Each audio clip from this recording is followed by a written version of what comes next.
जिन्होंने एक बार फिर से मौका दिया, और यह संगति बहुतों के लिए प्रोत्साहन का, बहुतों के लिए आशीष का और हर्ष का कारण है। मैं जो हूँ आज के दिन, आज की सुबह जो संदेश आपके साथ में लाना चाहता हूँ वह है लूका का सुसमाचार, उसका 9 अध्याय। लूका का सुसमाचार उसका 9 अध्याय 1 से 9 पद तक। लूका का सुसमाचार उसका 9 अध्याय 1 से 9 पद। और यहाँ इस प्रकार से लिखा हुआ है, तब उसने 12 को एक साथ बुलाया और उनको सब दुष्ट आत्माओं पर और बीमारियों को चंगा करने के लिए और अधिकार दिया, सामर्थ और अधिकार दिया। उसने उनको भेजा कि वह परमेश्वर के राज्य का सुसमाचार प्रचार करें और रोगियों को चंगा करें। उसने उनसे कहा, अपनी यात्रा के लिए कुछ ना ले जाना, ना तो लाठी, ना झोला, ना रोटी, ना रुपए पैसे, यहाँ तक कि 2 कुर्ते भी ना ले जाना। जिस घर में जाओ वहीं रहो और वहीं से विदा हो। और जो तुमको स्वीकार ना करे, जब तुम उस नगर में से निकलो तो अपने पैरों से धूल झाड़ दो, जिससे उनके विरुद्ध गवाही हो। सो वे निकलकर गांव-गांव सुसमाचार सुनाते हुए और हर स्थान पर चंगाई करते चले। देश के चौथाई के राजा हेरोदेस ने जब इन सब घटनाओं के विषय में सुना तो वह अत्यंत घबरा गया, क्योंकि कुछ लोगों के द्वारा कहा जा रहा था कि यूहन्ना मरे हुओं में से जी उठा है, कुछ कहते थे एलिया प्रकट हुआ है, और अन्य लोगों के अनुसार पुराने नबियों में से एक जी उठा है। हेरोदेस ने कहा, स्वयं मैंने ही तो यूहन्ना का सिर कटवाया था, परंतु यह मनुष्य कौन है जिसके विषय में मैं ऐसी बातें सुनता हूँ।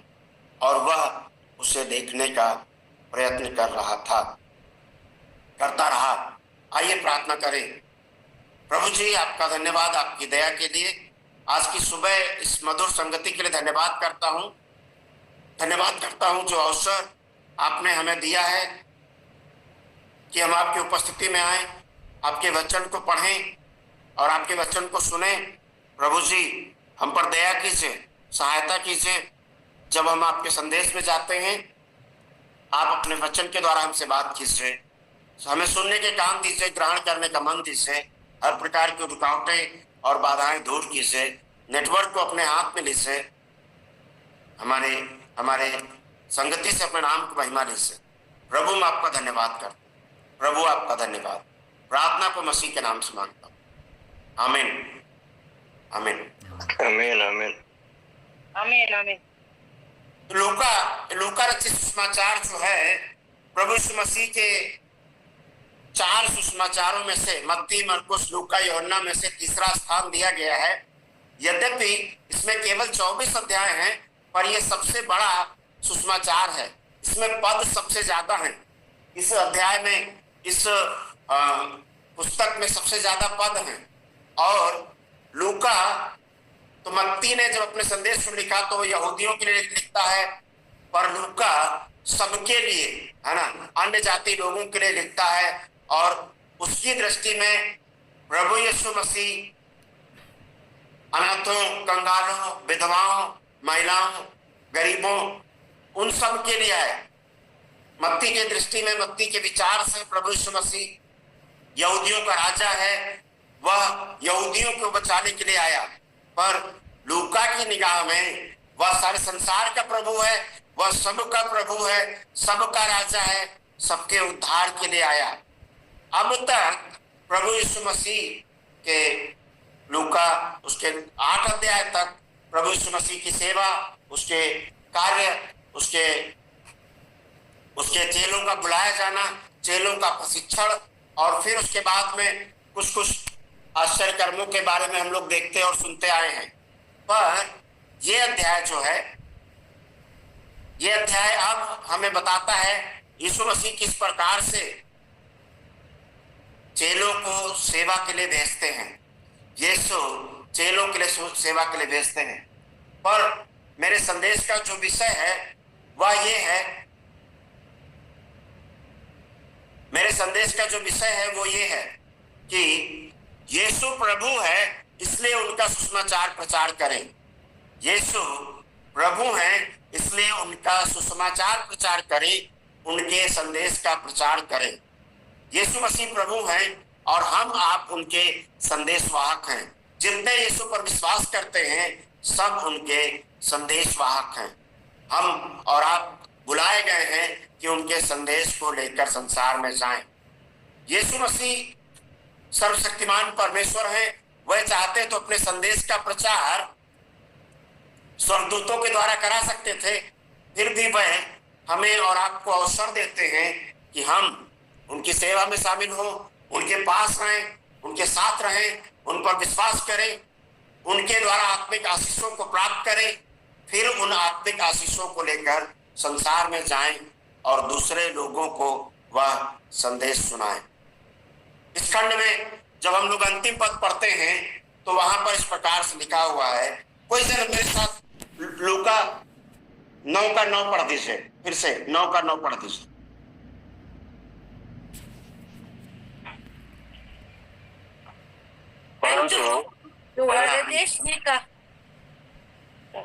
हेरोदेस ने कहा, यूहन्ना का तो मैंने सिर कटवाया, अब वो कौन है जिसके विषय में ऐसी बातें सुनता हूँ? और उसने उसे देखने की इच्छा की। हालेलुया, आमीन। हाँ, तो यहाँ पर स्पष्ट यूहन्ना हेरोदेस बात कर रहा है। यूहन्ना के कुछ लोग कह रहे थे यीशु मसीह के बारे में ये कौन है, कुछ लोग कह रहे थे वो एलिया है, कुछ लोग कह रहे थे नबियों में से कोई है। हेरोदेस कह रहा है ये मनुष्य कौन है। आज मैं अपने संदेश के द्वारा इस प्रश्न का उत्तर देना चाहता हूं, यह मनुष्य कौन है, यीशु कौन है जिसके बारे में हम लोग सुन रहे हैं, यीशु कौन है जिसके बारे में तमाम बातें हो रही हैं। और ये बहुत महत्वपूर्ण प्रश्न है, ये बहुत आवश्यक प्रश्न है।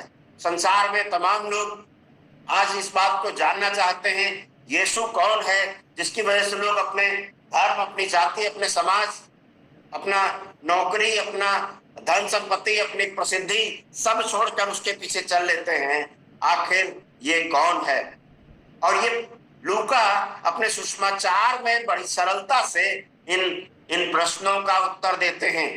लूका अपने इस खंड में जो हमारे सामने पढ़ा गया बड़ी सरलता से इन प्रश्नों का उत्तर देते हैं। और यहाँ पर 3 उत्तर हैं। यीशु कौन है उससे पहला उत्तर 1 और 2 पद में है, यीशु मसीह सामर्थी प्रभु हैं। यीशु मसीह सामर्थी प्रभु हैं, वह सामर्थ और अधिकार के स्वामी हैं। और उसके बारे में हम लोग बात करेंगे।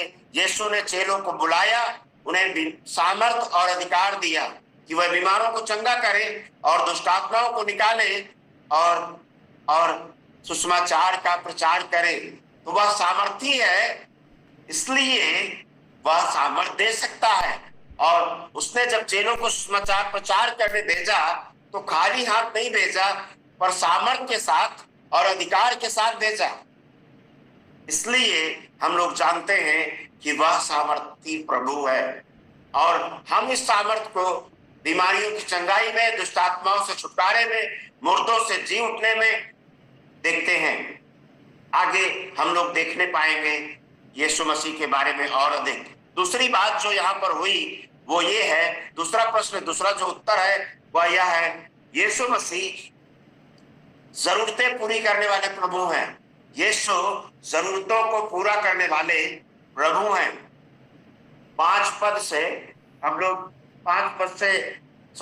पद से 3-4 पद में हम लोग इस बात को पाते हैं। 3 और 4 पद में यीशु ने चेलों से कहा, जब तुम जाते हो सुसमाचार प्रचार करने के लिए तब अपनी जरूरतों का सामान ना ले जाना, क्योंकि मैं जरूरतों को पूरा करूंगा, परमेश्वर जरूरतों को पूरा करेगा।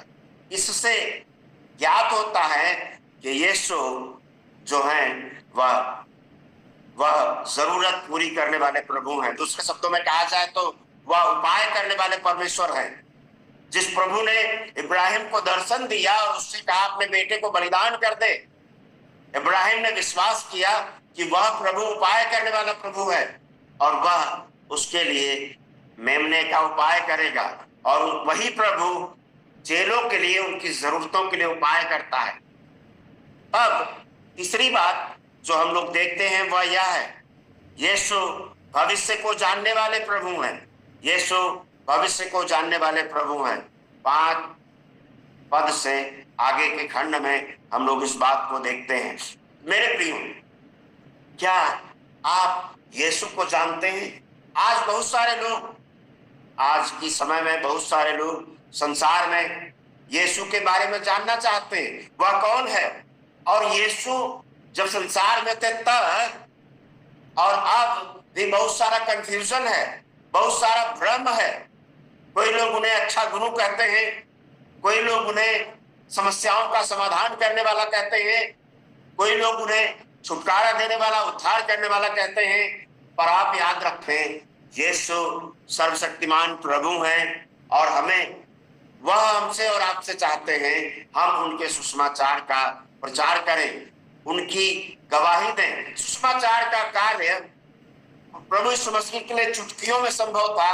अगर वह अपने स्वर्गदूतों का उपयोग करते, स्वर्गदूत चुटकी बजाते हैं, दुनिया भर में जाते और लोग एक क्षण में सुसमाचार को सुन लेते।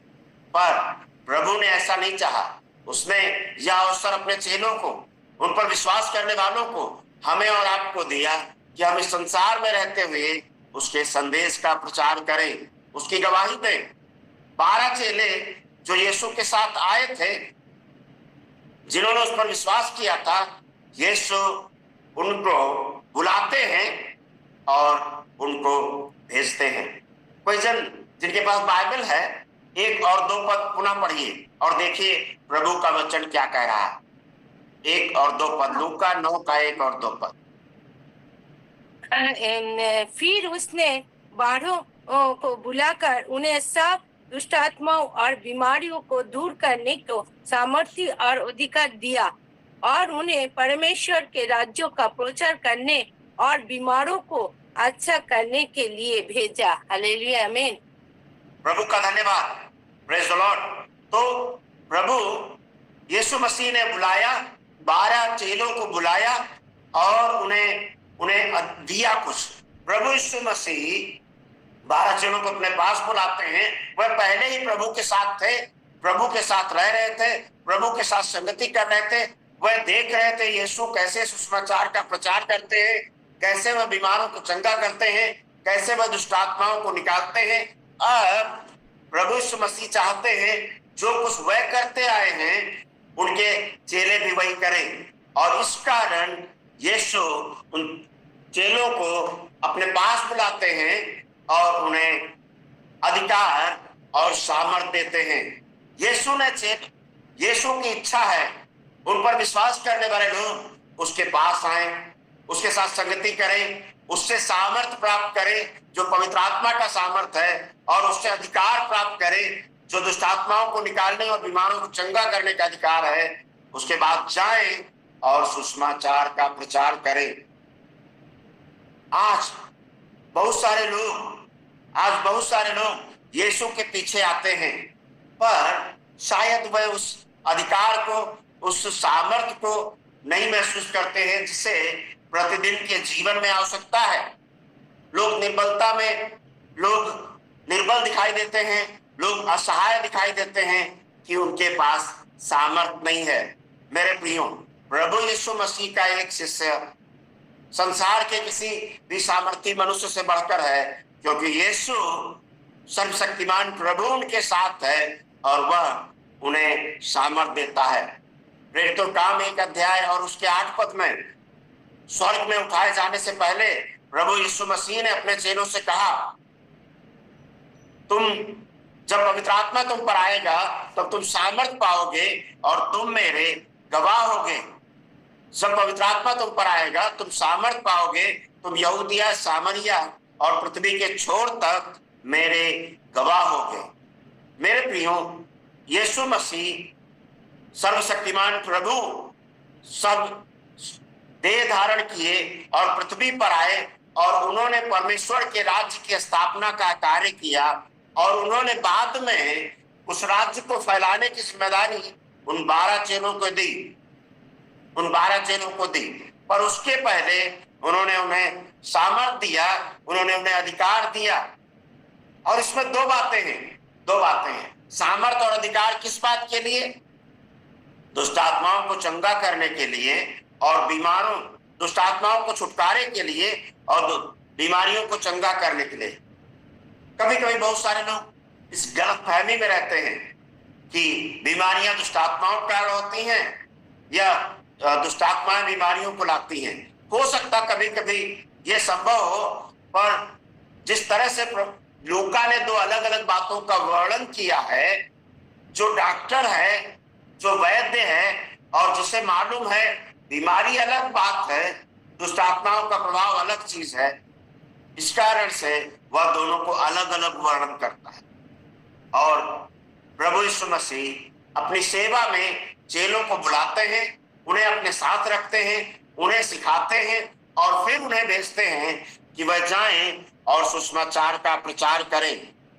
जब वह भेजे जाते हैं तो वह खाली हाथ नहीं जाते हैं, वह जाते हैं, वह अधिकार के साथ, वह सामर्थ के साथ जाते हैं। मेरे प्रियो, प्रभु यीशु मसीह के पास बुलाने और भेजने का अधिकार है।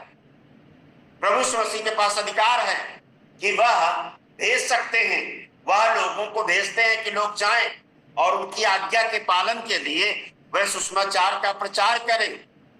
मालूम है, जब यीशु ने चेलों को भेजा तो चेलों के पास कोई बहाना नहीं था। वह ये नहीं कह सकते प्रभु जी माफ कीजिए, आज हम थोड़ा व्यस्त हैं। हमारी और आपकी तरह वह नहीं कह सकते। क्यों?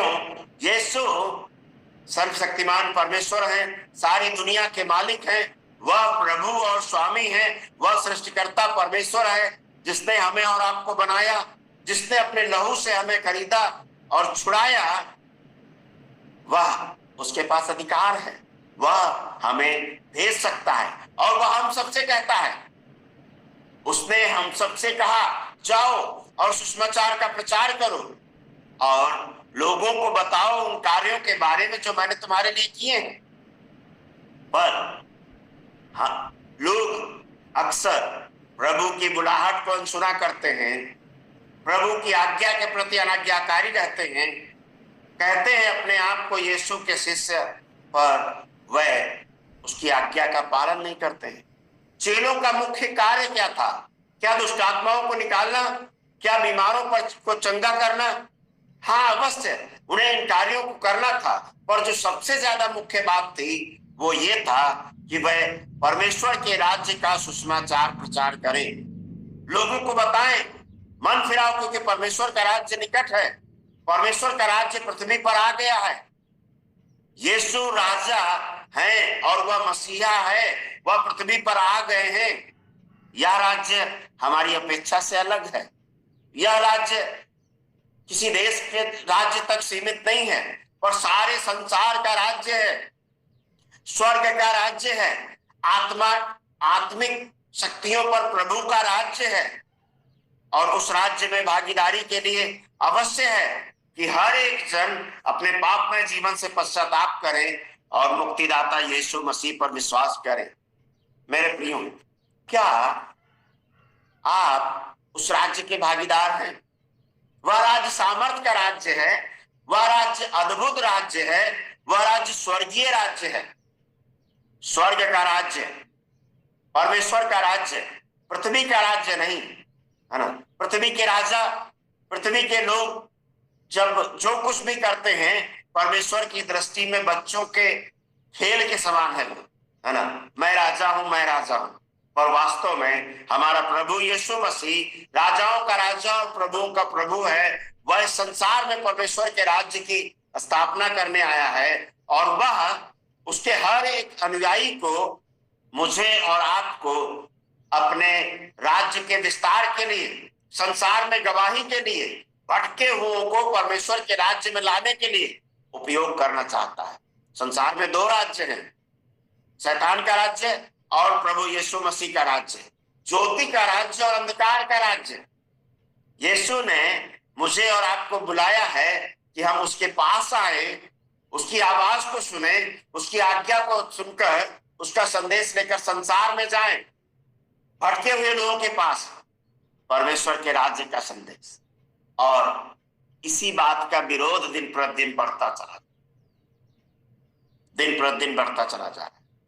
पर मेरे प्रियो, अनाज्ञाकारिता के कारण, प्रभु यीशु की आज्ञा उल्लंघन के कारण और उसके संदेश, उसकी आज्ञा का पालन ना करने के कारण उसके राज्य का, उसके संदेश का उल्लंघन ना करें, प्रभु की आज्ञा का पालन करें। तो यीशु ने न केवल 12 को भेजा, पर वह हमको और आपको भी भेजते हैं। वह चाहते हम जाएं और सुसमाचार का प्रचार करें। आज कितने लोग आपके पास आसपास होंगे जो भटके हुए हैं, जो अंधकार में हैं, जो नरक के रास्ते पे हैं। मेरे प्रियो, वह आशा की दृष्टि से आपकी ओर देख रहे हैं कि यीशु के शिष्य मेरे पास आएंगे और मुझे सुसमाचार का संदेश सुनाएंगे। क्यों ना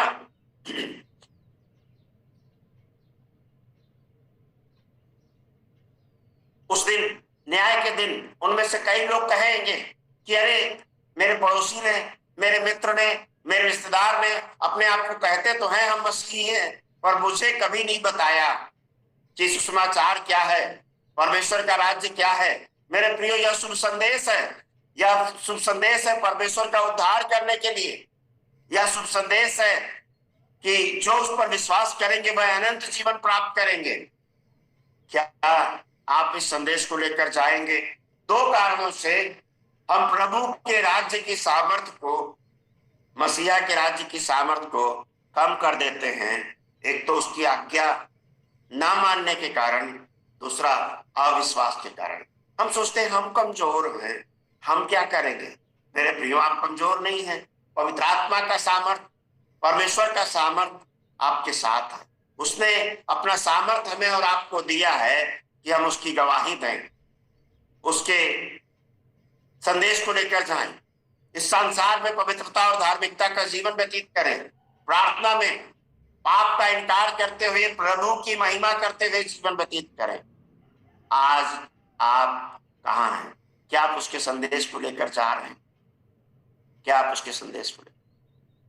प्रभु यीशु मसीह चाहते हैं जो हम सुनते हैं, जो हम ग्रहण करते हैं, जो हम प्राप्त करते हैं, विशेषकर हर घर, गिरजा घर के लोग अलग अलग कलीसियाओं में जुड़े हुए हैं। आप अपनी कलीसियाओं में जाते हैं और आप संदेश को सुनते हैं, और जो लोग हर दिन, हर सुबह और शाम शामिल होते हैं, वह प्रभु के संदेश को सुनते हैं। इसलिए नहीं कि ले और अपने हृदय में रख लें, स्वार्थमय आचरण है, पर उस संदेश को लेकर दूसरों के पास आए और उनसे कहें प्रभु आपसे प्रेम करता है, सर्वशक्तिमान प्रभु आपकी चिंता करता है, वह आपसे चाहता है कि आप उसके संदेश का प्रचार।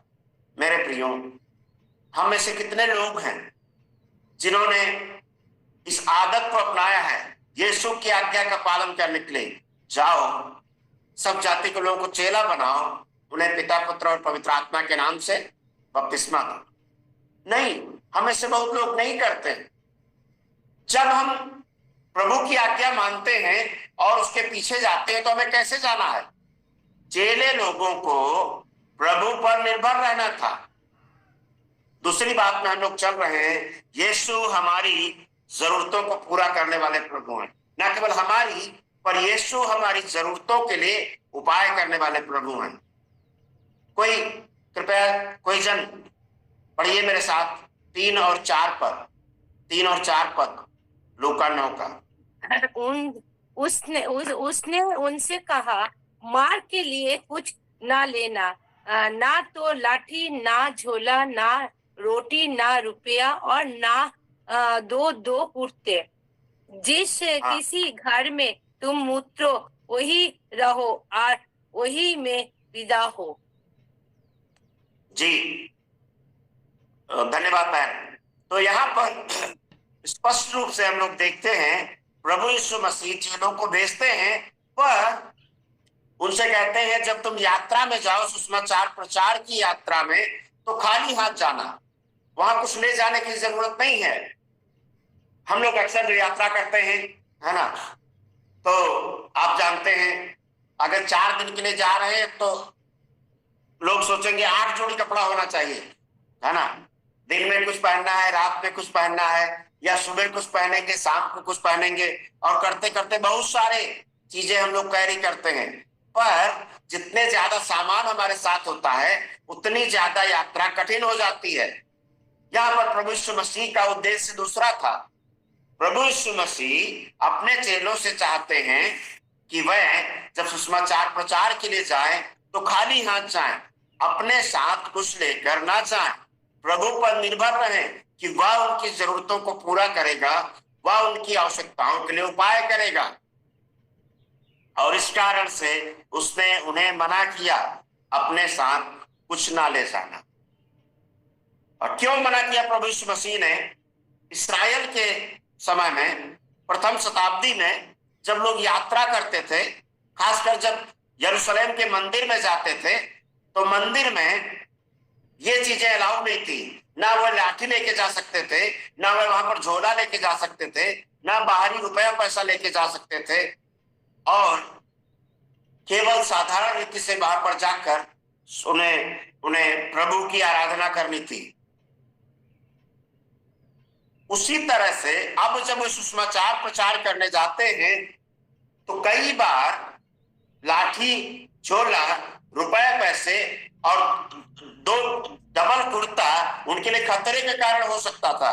पता चला चोर डाकू उनके पीछे पड़ गए, रास्ते में छीन लिया। इस कारण से प्रभु यीशु मसीह उन्हें सावधान करते हैं कुछ ना ले जाना।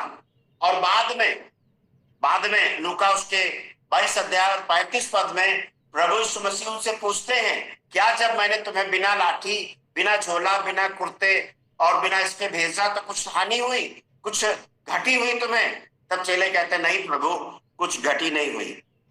प्रभु उनसे चाहते थे कि जिस प्रभु पर उन्होंने विश्वास किया है उद्धार के लिए, जिस प्रभु पर उन्होंने विश्वास किया है पापों की क्षमा के लिए, उस प्रभु पर वह हर स्थिति में भरोसा रखे, उस पर आशा रखें, उसकी अगुवाई में चलें और उस पर भरोसा रखें कि वह उपाय करेगा, क्योंकि वह उपाय करने वाला परमेश्वर है।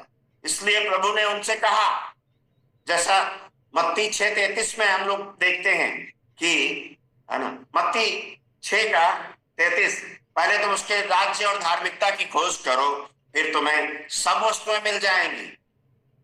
और ये लोग चल दिए और प्रभु ने उनकी सब जरूरतों को पूरा किया।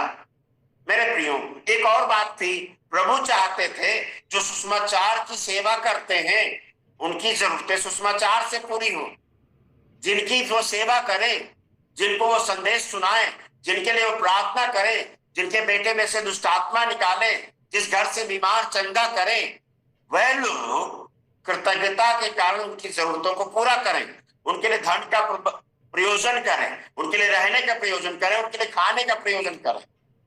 और इस कारण से उसने उन्हें मना किया। पर मुख्य बात यह थी, यीशु चाहते थे कि वह लोग उस पर भरोसा रखें, वह लोग उस पर भरोसा रखें। मेरे प्रियो, प्रतिदिन के जीवन में यीशु मसीह हमसे और आपसे भी चाहते हैं कि हम हमारे सर्वशक्तिमान परमेश्वर पर भरोसा रखें। कई बार हम लोग पापों की क्षमा के लिए, अनंत जीवन के लिए, उद्धार के लिए प्रभु पर भरोसा रखते हैं, पर प्रतिदिन की जरूरतें वह पूरी करेगा इस बात के लिए उस पर भरोसा नहीं रखते। इस बात के लिए भरोसा रखते हैं अपने बॉस पर, इस बात के लिए भरोसा रखते हैं अपने माता पिता पर, इस बात के लिए भरोसा रखते हैं अपनी चालाक योजनाओं पर प्रभु की इच्छा ये है कि हम उन पर भरोसा रखें। वह सर्वशक्तिमान प्रभु है, वह जरूरतों को पूरा करेगा। और तीसरी बात जो हम लोग पाते हैं वो यह है, यीशु भविष्य को जानने वाले प्रभु हैं। भीड़ के लोग नहीं जान पा रहे वो कौन है। हेरोदेस घबरा गया कि जब उसने यीशु के बारे में सुना, चेले जब प्रचार कर रहे थे, बीमारों को चंगा कर रहे थे, दुष्ट आत्माओं को निकाल रहे थे, तो उनका संदेश गांव गांव नगर नगर फैलता चला गया और तब वह हेरोदेस के महल तक भी पहुंचा। यीशु का संदेश, उसके चेलों का संदेश हेरोदेस राजा के महल तक पहुंचा और वह अत्यंत घबरा गया। कुछ लोग कह रहे थे कि यूहन्ना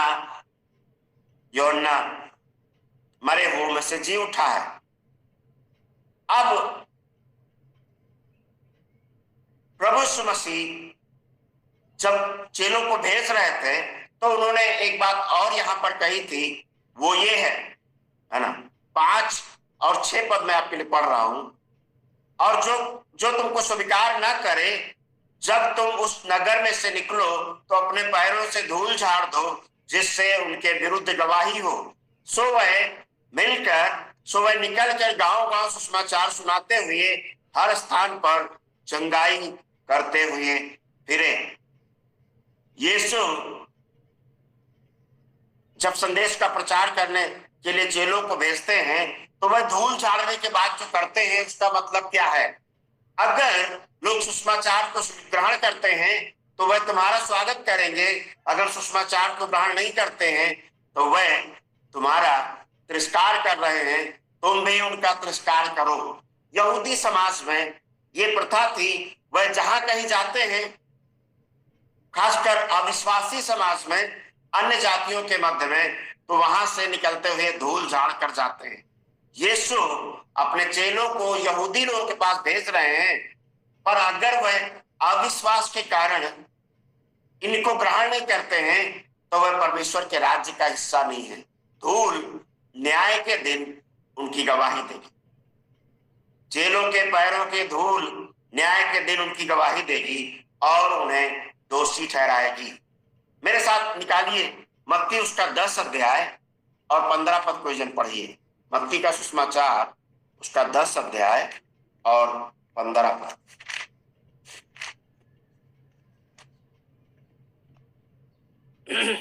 मैं तुमसे सच कहता हूँ कि न्याय के दिन उस नगर की दशा से सदीम और अमोरा के देश की दशा अधिक सहने योग्य होगी।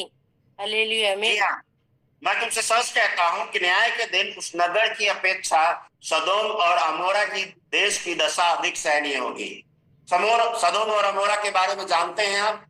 उत्पत्ति की पुस्तक में जहां पर लूत जहां रह रहा था, वह देश जो अधर्म के कारण परमेश्वर ने उसे दंड दिया, वहां आग और गंधक बरसा और वह नगर जल गया। अगर लोग सुसमाचार को ग्रहण न करें, अगर लोग चेलों का तिरस्कार करें, तो वह सदोम और अमोरा की तरह दंड पाएंगे। वहां के सब लोग दंड पाएंगे, वहां पर आग बरसेगी। मेरे प्रियो, अविश्वास, प्रभु के संदेश के प्रति अविश्वास दंड को लाता है। यीशु विरोधियों के भविष्य को बता रहे थे इस बात के द्वारा, वह भविष्य की कल्पना कर रहे थे। भविष्यवाणी की बात कई बार ना प्रेरितों काम की पुस्तक में और स्त्रियों में जो भविष्यवाणी की बात है, वह भविष्यवाणी एक्चुअली वास्तव में किसी व्यक्ति के का नाम लेकर उसके भविष्य को बताना नहीं है। वह भविष्यवाणी सुसमाचार की मुनादी है, वह भविष्यवाणी सुसमाचार की उद्घोषणा है। अगर कोई विश्वास करेगा, यीशु के संदेश को ग्रहण करेगा, तो वह अनंत जीवन पाएगा, वह पापों की क्षमा पाएगा, वह परमेश्वर की संतान बन जाएगा, वह स्वर्गीय आशीषों को प्राप्त करेगा। पर अगर कोई सुसमाचार को ग्रहण ना करेगा तो वह दंड पाएगा और यह दंड भयंकर हो। मेरे प्रियो, प्रभु के वचन के प्रति हमारा प्रत्युत्तर हमारे अनंत काल को निर्धारित करता है। स्वर्ग का राज्य या नरक का राज्य, परमेश्वर की उपस्थिति में जीवन या दुख और कष्ट में जीवन। यीशु भविष्य को जानते हैं और वह दो ही ऑप्शन है हमारे सामने। हम सुसमाचार को विश्वास करें और उसे ग्रहण करें, या सुसमाचार को अस्वीकार करें और उसका तिरस्कार करें। न्याय के दिन पता चलेगा उन लोगों की स्थिति भयंकर होगी जिन्होंने सुसमाचार का तिरस्कार किया, जिन्होंने ये सोच के अरे इनका तो काम है प्रचार करना है, करते रहते हैं, प्रभु के संदेश को गंभीरता से नहीं लिया, वह न्याय के दिन दंड पाएंगे और उनकी दशा सदोम और अमोरा के देश की दशा से अधिक दयनीय होगी, अधिक दयनीय होगी। मेरे प्रियो, क्या हम और आप जब सुसमाचार का संदेश सुनते हैं, कोई भी प्रचार करे, चाहे कोई बड़ा बिशप, चाहे कोई साधारण सा विश्वासी, उसे किस भावना से ग्रहण करते? सुसमाचार के प्रति हमारा प्रत्युत्तर हमारे भविष्य का निर्धारण करता है। कई बार हमें साधारण लगता है, अरे हमने बहुत सुना होगा आपने, पर और अधिक सुनने की जरूरत है। प्रश्न ये है, क्या जो आपने सुना है उसका पालन करते हैं? महत्वपूर्ण ये नहीं कि आप कितना अधिक सुनते हैं, महत्वपूर्ण ये है कि कितना अधिक ग्रहण करते हैं आज्ञाकारिता के समर्पण के साथ। और तब मेरे प्रियो, उपरोक्त ज्ञान के प्रकाश में प्रभु का वचन हमें क्या सिखाता है? हमने 3 बातें देखा।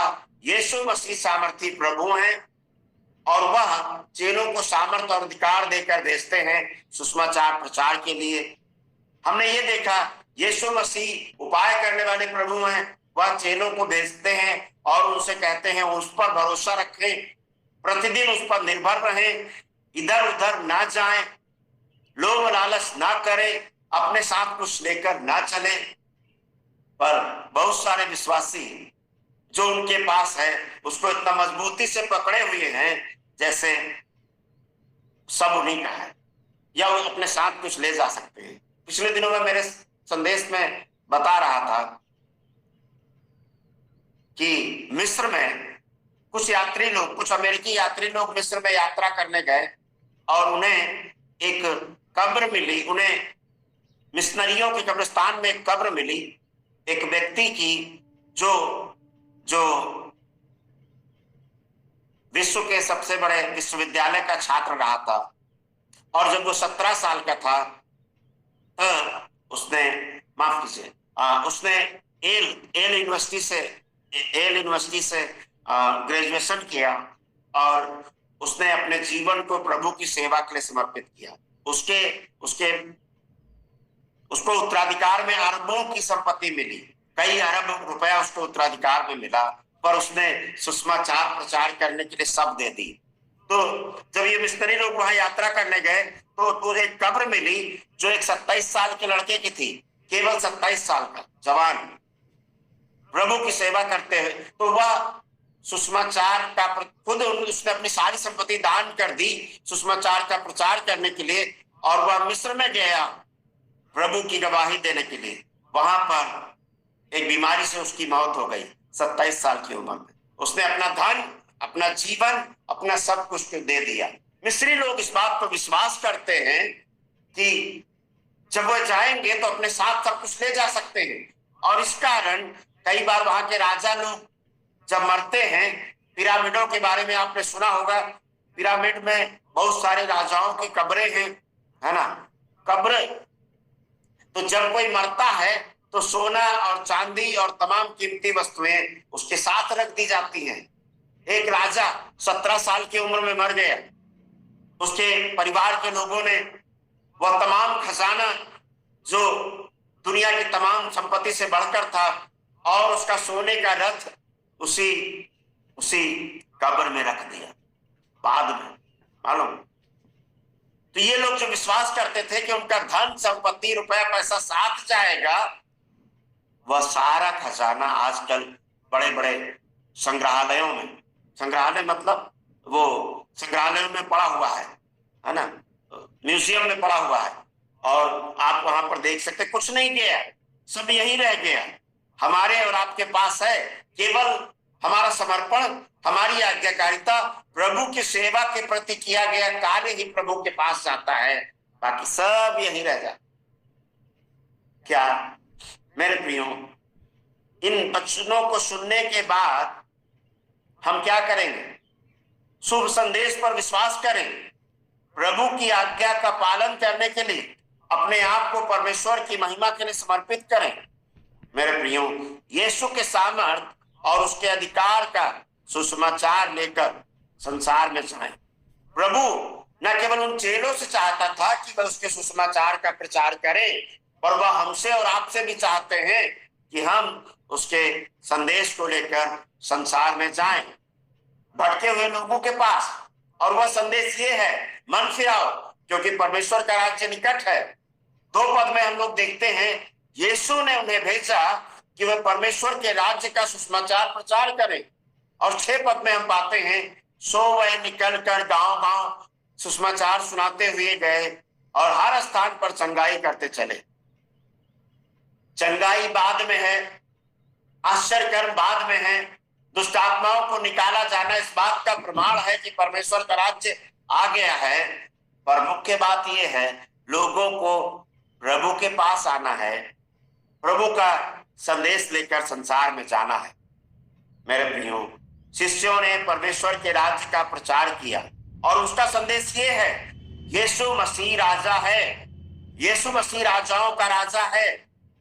उनके अवश्य है कि हम और आप अपने आप को उनके अधिकार में समर्पित करें, अपने पाप में जीवन से पश्चाताप करें और उन्हें मुक्तिदाता के रूप में स्वीकार करें।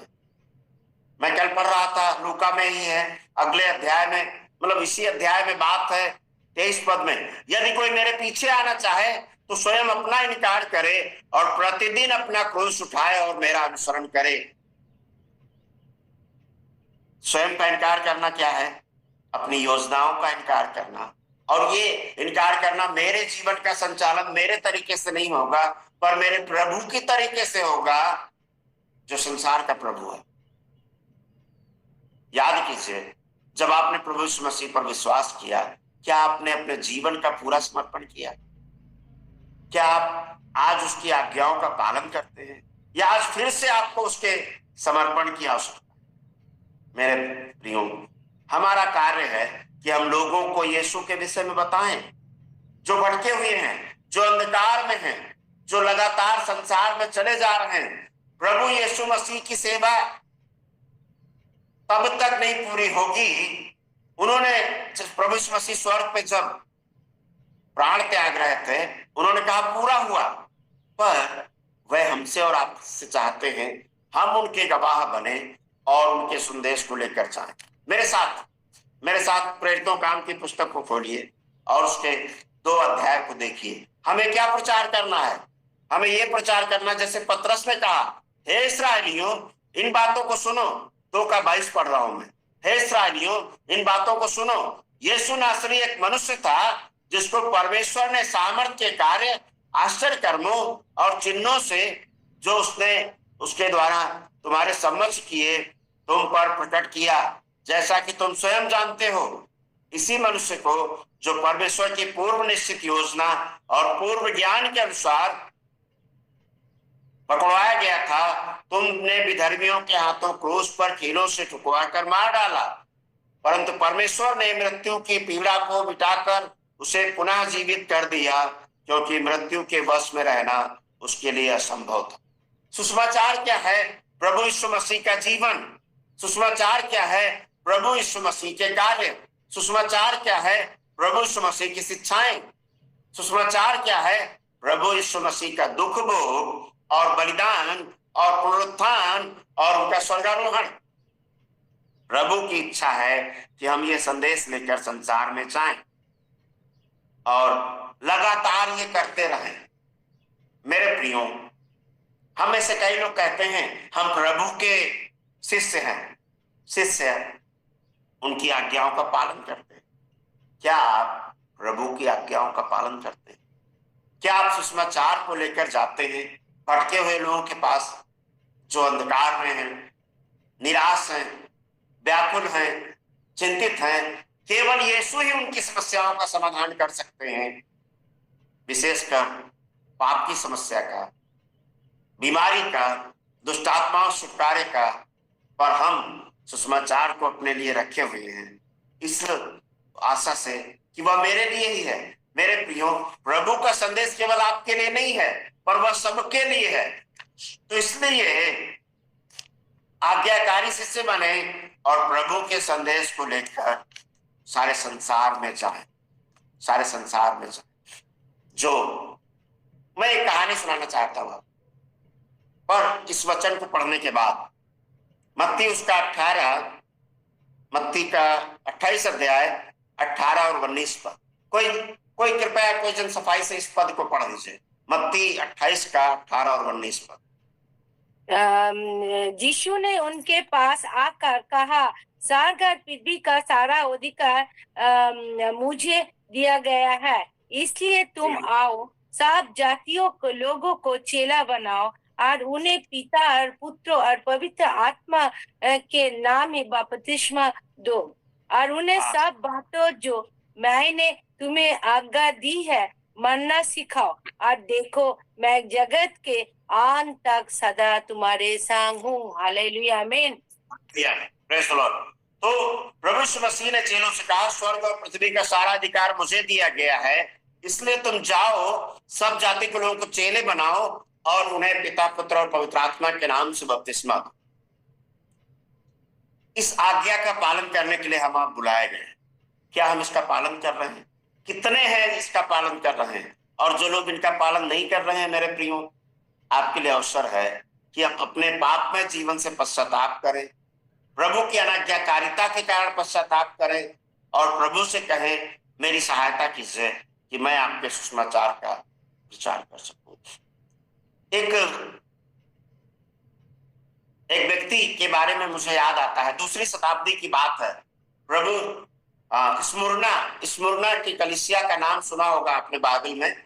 यूहन्ना, प्रभु यीशु मसीह के 12 चेलों में से एक यूहन्ना, सुसमाचार का लेखक जो है, यूहन्ना का एक शिष्य था, उसका नाम पॉलीकार्प था। यूहन्ना का एक शिष्य था, उसका नाम पॉलीकार्प था। 2री शताब्दी में सन 155 की बात है, 23 फरवरी की, कल की बात है ना, 23 फरवरी सन 1955 की बात है। स्मुरना में पॉलीकार्प नाम का यूहन्ना का एक शिष्य था।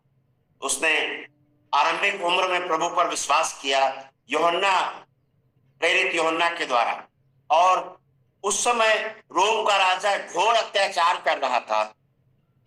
उसने तमाम लोगों को मरवा दिया, तमाम लोगों की हत्या कर दी, कुछ लोगों को जंगली पशुओं के सामने डाल दिया गया, कुछ लोगों को जला दिया गया। भीड़ के सामने उसको लाया गया, पॉलीकार्प को। 86 वर्ष का व्यक्ति, नगर के सब लोग उसका सम्मान करते थे, पर राजा के आज्ञा के कारण स्मुरना में एक बड़े स्टेडियम में रंगशाला में उसे लाया गया और लोगों ने उसकी उम्र को देखकर उस पर दया करने का निश्चय किया। और लोग पूछते हैं, पॉलीकार्प, अगर तुम चाहो तो हम तुम्हें छोड़ सकते हैं, केवल एक काम करना है, ये कहना है, रोम का राजा महान है, रोम के राजा की जय बोलना है, और ये कहना है, यीशु पर अपने विश्वास का इनकार करना है और रोम के राजा की जय बोलना है। उस व्यक्ति ने मालूम क्या कहा? पॉलीकार्प ने कहा, 86 वर्षों से मैंने उसकी सेवा की है, वह मेरे प्रति विश्वास योग्य रहे हैं, उसने मेरा कुछ नुकसान नहीं किया है, मैं उसका इनकार नहीं कर सकता। मेरे प्रियो, यीशु ने पॉलीकार्प ने यीशु का इनकार करने से मना कर दिया। अधिकारियों ने उसे जिंदा जलाने का आदेश दिया। तब उसने मालूम क्या कहा? उसने कहा, इस आग पर ध्यान मत दो। बहुत सारी लकड़ी जलाकर इकट्ठा करके आग जलाने का निश्चय किया गया। उसने कहा, इस आग पर ध्यान ना दो, तो ये तो 1 घंटे में बुझ जाएगी, पर नरक की आग पर ध्यान दो, जहां तुम सब जाने वाले हो, और वह हमेशा के लिए जलती रहेगी, कभी ना बुझेगी। वहां पर रोना और दांतों का पीसना होगा। मेरे प्रियो, लोगों ने कहा, इसे खंभे में बांध दिया जाए, उसके चारों ओर लकड़ियों का ढेर लगा दिया जाए और तब वह जलाया जाएगा। पॉलीकार्प ने कहा, नहीं, मुझे खंभे में बांधने की जरूरत नहीं है, उसके बलिदान के समय तीन आश्चर्य कर्म हुए। पॉलीकार्प ने कहा, जो प्रभु मुझे सामर्थ देता है कि मैं उसकी गवाही दूं, जो प्रभु मुझे सामर्थ देगा कि मैं आग में खड़ा रहूं उसकी गवाही के लिए, वह मुझे सामर्थ देगा कि मैं बिना बांधे खड़ा रहूं। इसलिए मुझे बांधो मत, मैं भागूंगा नहीं, मैं यही हूं। उसने, लोगों ने उसे बांधने से, ठीक है बांधा नहीं, उसके चारों ओर लकड़ियों का ढेर लगाया गया, तेल डालकर आग जला दी गई। हजारों की भीड़ देख रही थी और चिल्ला रही थी। आग जल रही है, आग जल रही है, पर पॉलीकार्प को कुछ नहीं हुआ। आग जल रही है, पॉलीकार्प का शरीर सुरक्षित है, उसका चेहरा चमक रहा है स्वर्गीय चमक से, आग ने उसको कुछ हानि न पहुंचाई। ये एक आश्चर्य कर्म था। केवल लोगों ने स्वर्गीय चमक देखी पॉलीकार्प के चेहरे पर, वो मरा नहीं, वो जला नहीं। तब एक और घटना होती है, वहां पर एक खड़ा एक सैनिक, उसने कटार से पॉलीकार्प पर वार किया, उसका सिर काट दिया गया। उसके शरीर से इतना खून निकला कि वहां जो आग थी सब बुझ गई उस लहू से। मेरे प्रियो, पॉलीकार्प ने प्रभु यीशु की गवाही के लिए अपने खून का एक एक कतरा बहा दिया, जैसे हमारे प्रभु और उद्धारकर्ता ने हमारे छुटकारे के लिए अपने खून को बहा दिया था। मेरे प्रियो, हम और आप उस प्रभु की महिमा के लिए, उसकी गवाही के लिए कब तक अनाज्ञाकारी बने रहे? प्रभु की इच्छा यह है कि हम उसकी गवाही दें, पूर्ण समर्पण के साथ, आज्ञाकारिता के साथ, उसकी महिमा करते। मेरे प्रियो, क्या आप उस प्रभु की आज्ञा का पालन करेंगे, या जैसे अब तक मनमाना जीवन जीते रहे वैसे ही जिएंगे और चाहेंगे कि प्रभु हमें आशीष दे? परमेश्वर दया करे और सहायता करे। आइए प्रार्थना करें। शेष समय भाई मत्तियास के हाथ। हालेलुया।